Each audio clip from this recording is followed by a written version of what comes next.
اللهم اغفر لوالدي وارحمه وعافه واعف عنه وأكرم نزله ووسع مدخله واغسله بالماء والثلج والبرد ونقه من الخطايا كما ينقى الثوب الأبيض من الدنس، وأبدله دارا خيرا من داره وأهلا خيرا من أهله، وأدخله الجنة بغير حساب وأعذه من عذاب القبر.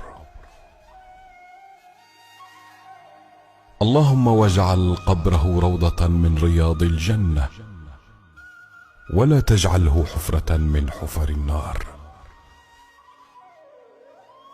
اللهم مد له في قبره مد بصره. اللهم أنزل على قبره الضياء والنور والفسحة والسرور.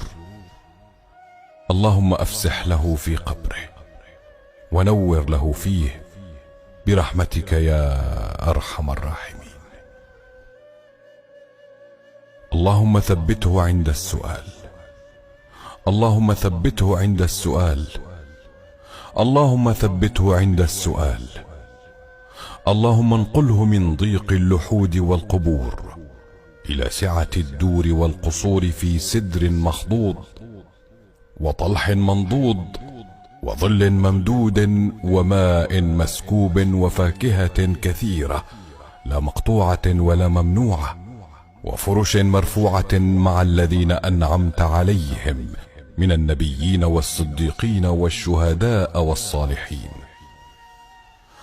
اللهم نور مرقده وعطر مشهده وطيب مضجعه وآنس وحشته ونفس كربته وقه عذاب القبر وفتنته.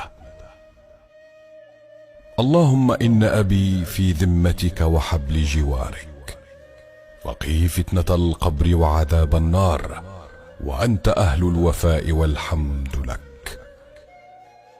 اللهم اغفر له وارحمه إنك أنت الغفور الرحيم. اللهم إنه في ضيافتك، فهل جزاء الضيف إلا الإكرام والإحسان، وأنت أهل الجود والكرم.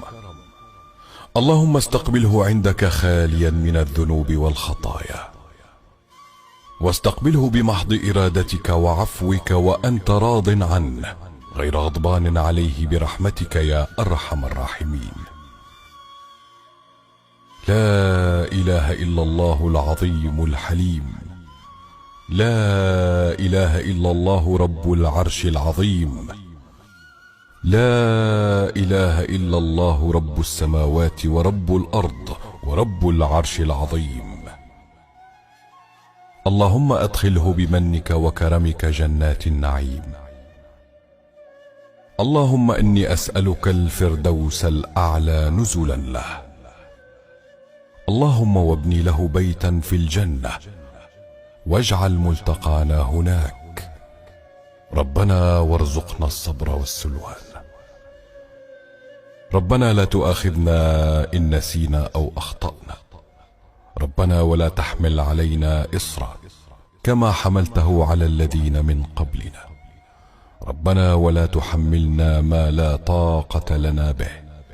واعف عنا واغفر لنا وارحمنا.